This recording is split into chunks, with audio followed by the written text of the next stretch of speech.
Hello, friends, and welcome to Adventures in Pixieland. My name's Amy, and I'm an ordained minister. And we are in Bible study. We're in Niv. We're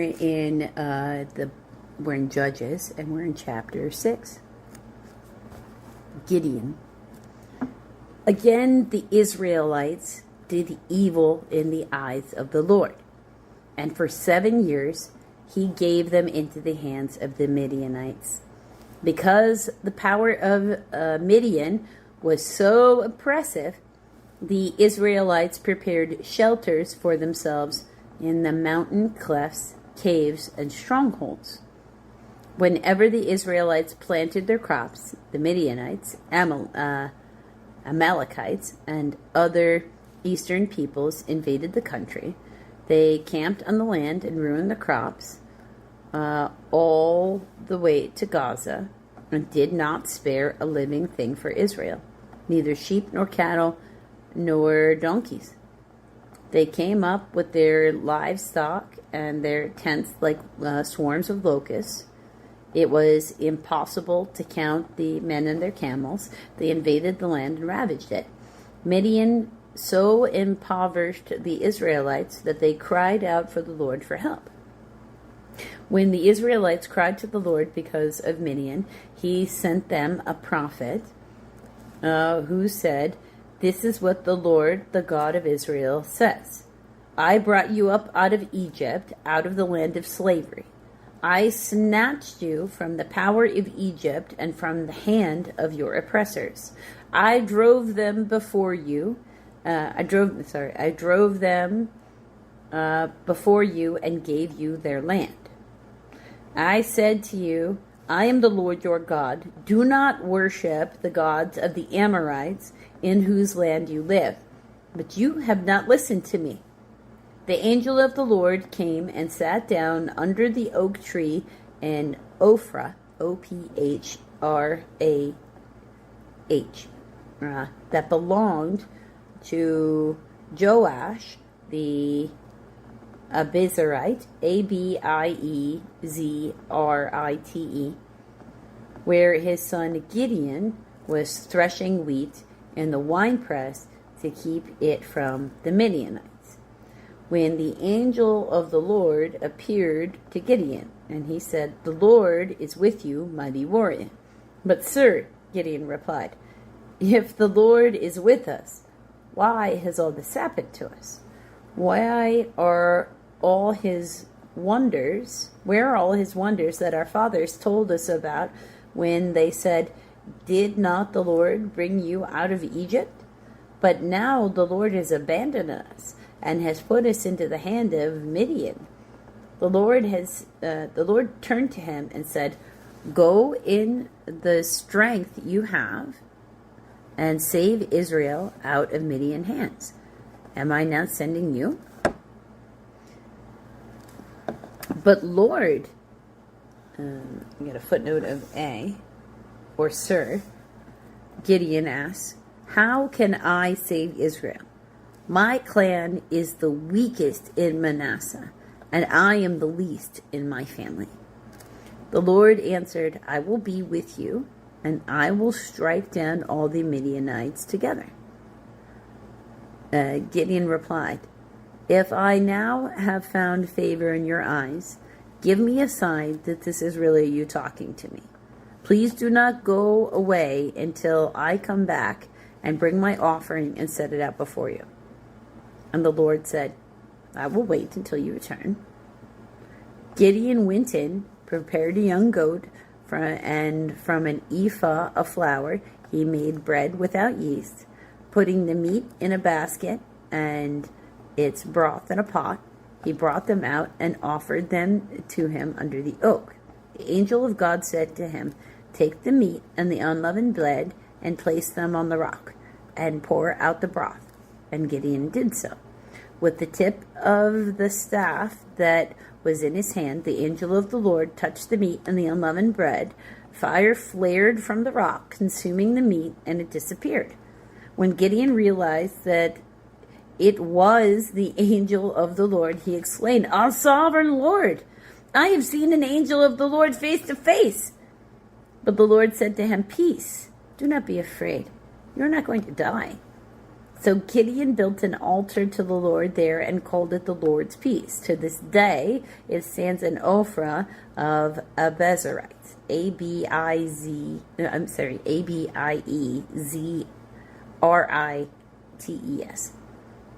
That same night, the Lord said to him, "Take the second bull from your father's herd, the one 7 years old." Let's see, or take a full-grown mature bull from your father's herd. Tear down your father's altar to Baal and cut down the Asherah pole beside it. That is a symbol of the goddess Asherah. Here, and that's true in other places in Judges as well. Then build a proper kind of altar, or build with layers of stone an altar to the Lord your God on top of this height. Use the wood of the Asherah pole that you cut down. Offer a second bull as the burnt offering. So Gideon took 10 servants and did as the Lord told him. But because he was afraid of his family and the men of the town, he did it at night rather than in the daytime. In the morning, when the men of the town got up, there was Baal's altar demolished, with the Asherah pole cut down, and the second bull sacrificed on a newly built altar. Then they asked each other, "Who did this?" When they carefully investigated, they were told, "Gideon, son of Joash, did it." The men of the town demanded of Joash, "Bring out your son. He must die, because he has broken down Baal's altar and cut down the Asherah pole beside it." But Joash replied to the hostile crowd around him, "Are you going to plead Baal's cause? Like, are you going to plead for your God? Are you trying to save him? Whoever fights for him shall be put to death by morning. If Baal really is a god, he can defend himself when someone breaks down his altar." So that day they called Gideon Jerubbaal, saying, "Let Baal contend with him," because he broke down Baal's altar. Now all the Midianites, Amalekites, and other eastern peoples joined forces and crossed over the Jordan and camped in the valley of Jezreel. Then the Spirit of the Lord came upon Gideon, and he blew the trumpet, summoning the Abiezrites to follow him. He sent messengers throughout Manasseh, calling them to arms, and go also into Asher, Zebulun, and Naphtali. So they too went up to meet them. Gideon said to God, if you will save Israel by my hand, as you have promised, look, I will place a wool fleece on the threshing floor. If there is dew only on the fleece and all the ground is dry, then I will know that you will save Israel by my hand, as you have said. And that is what happened. Gideon rose early the next day. He squeezed the fleece and wrung out the dew, a bowl full of water. Then Gideon said to God, "Do not be angry with me. Let me make just one more request. Allow me one more test with the fleece. This time, make the fleece dry and the ground covered with dew." That night, God did so.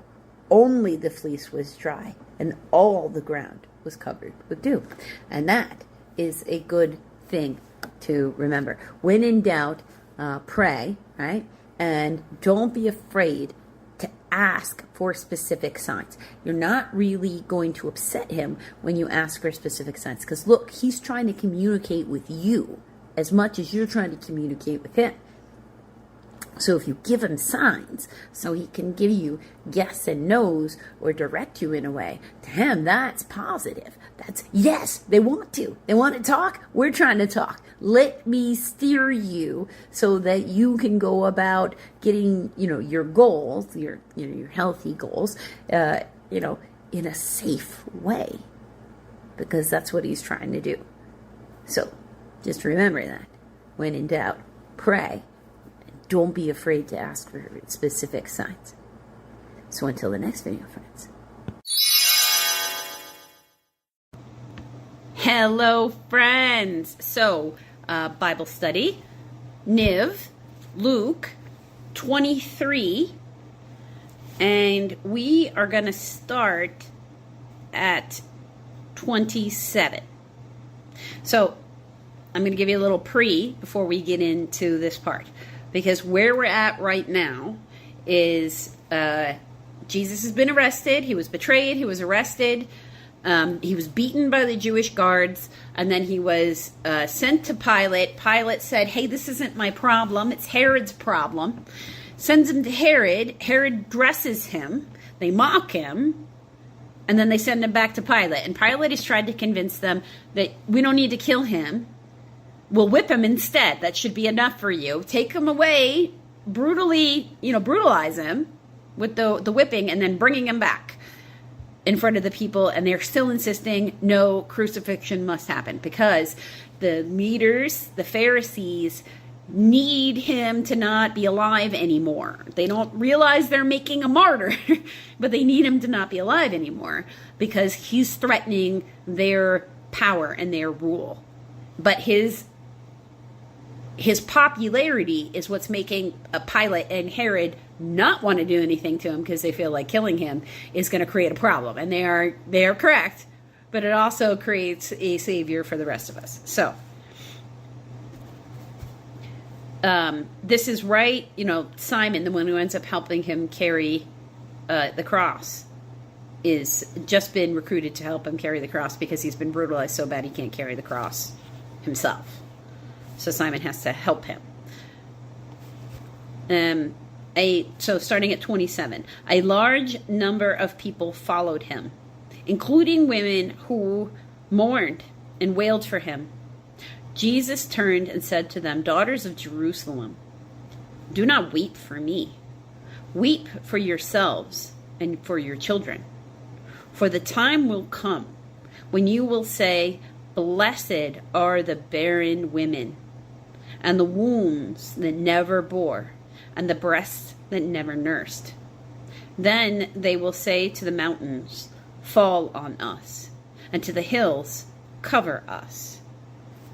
There's like a little footnote here for that. Oh, that comes from chapter 30 of Hosea. For if the men do these things when the tree is green, what will they do when it's dry? So he's saying, even under the Roman occupation, Jerusalem still has the ability to support life. They can still grow food. People aren't starving. They're not in a famine. None of those things are happening. The people are, while being under Roman rule, are not failing. What's going to happen if these people are willing to be this cruel at this time, when everything is okay, when there's resources are less? How are these kinds of people going to treat others when there is a famine, when there is a war, when there is a problem? They're going to treat them terribly. Women and children are going to be the ones, and especially women with children, are going to be the ones most in, danger. Because they have to be able to try to keep those children alive during a time when they're going to be considered expendable. Because when people are willing to be cruel, that they're so cruel that the truth Doesn't matter. And as long as they get what they want, when they're ready to, when they're at that state, they're totally working for the opposition, and they are not valuing human life. And if you're in a place where you're not valuing human life, do not expect any of the regular social norms to exist. Because in the social norm, especially in today's society, less so in this portion, because the further back in history you go, the more brutal people were. It wasn't just our bodies that evolved, and I know that's like, wait, but you're reading the Bible and you believe, yeah, I read the Bible and I believe in evolution, because I believe God can make us happen however he wanted. Every single culture has an origin story about the creation of man coming from the dirt. I'm unsurprised that the Jewish people had one of their own. It doesn't mean evolution didn't happen. It just means our imagination isn't good enough to figure out how God would practically do this thing. Because back then we didn't have the technology or any of the rest of that to study anything. We still do come from the earth. Absolutely all of the molecules that are in us are compatible with the molecules that are in the earth and the molecules of everything else around us. So it's still true. We still come from the dirt, as in the sense that dirt is made of carbon and we are made of carbon. We are big bags of carbon salt water, and so is everything else of nature on this planet. It's just what is. That's why we have to eat the things that are from here in order to sustain the fuel that is here, right? To make the bodies keep going. And so does everything else. The miracle things are the plants, because there's the ones who are ingesting light and using that as photosynthesis to make themselves starches and carbohydrates that we then live on.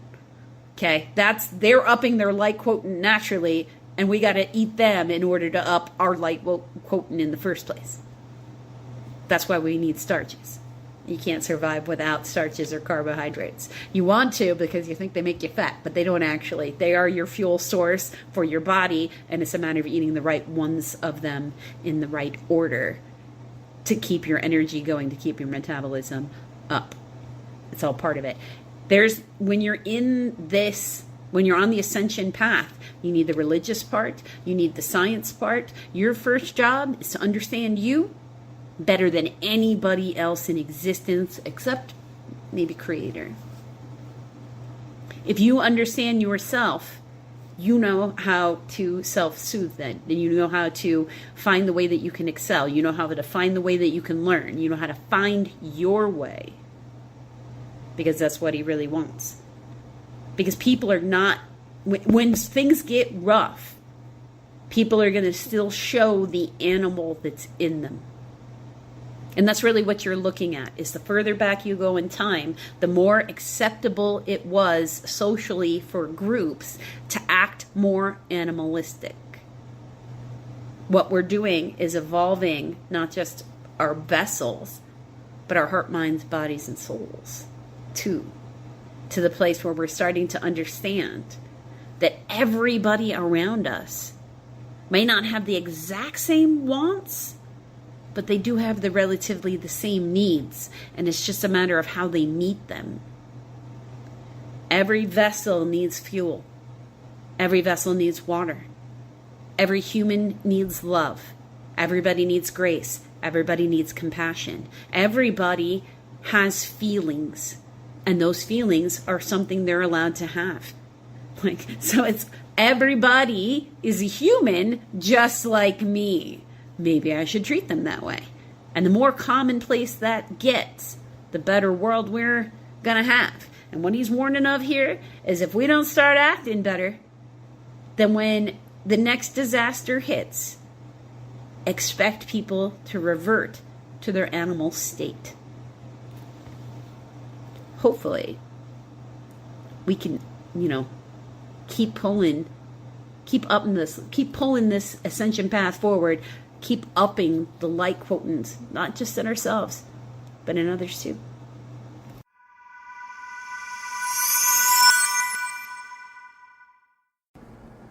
Hello, friends, and welcome to Adventures in Pixieland. My name's Amy. I'm an ordained minister, and we are in Bible study. We are in the Niv. We are in Psalms, Book 4, Psalm 93. The Lord reigns. He is robed in majesty. The Lord is robed in majesty, and he is armed with strength. The world is firmly established. It cannot be moved. Your throne was established long ago. You are from all eternity. The seas have lifted up, O Lord. The seas have lifted up their voice. The seas have lifted up their pounding waves. Mightier than the thunder of the great waters, mightier than the breakers of the sea. The Lord on high is mighty. Your statutes stand firm. Holiness adorns your house for endless days, O Lord. Until the next video, friends.